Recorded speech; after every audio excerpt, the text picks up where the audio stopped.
Hello at welcome sa bagong tutorial video mula sa RoboForex. Today, pag-uusapan natin kung paano i-extend ang VPS server mo kung hindi mo pa na-meet ang turnover requirement na 3 lots. Sa VPS 2.0 page mo, i-tick ang Renew Automatically button.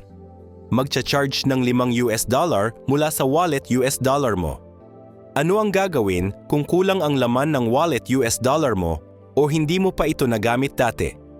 Step 1. Siguraduhing may sapat kang pondo sa wallet USD mo. Pwede kang mag-deposit gamit ang deposit page or mag-internal transfer mula sa trading account papunta sa wallet USD. Wala ka pang active wallet? Don't worry, pwede kang mag-activate nito in just a few clicks. Kailangan ma-activate ang wallet mo para makita ito sa active accounts sa members area mo. Step 2. Buksan ang deposit page at piliin ang wallet USD sa field.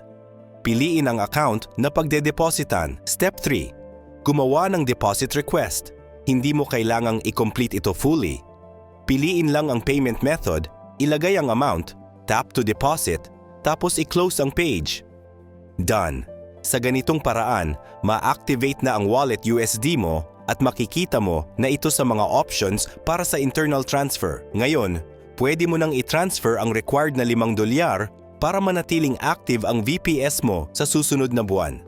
Salamat sa pagpili sa RoboForex.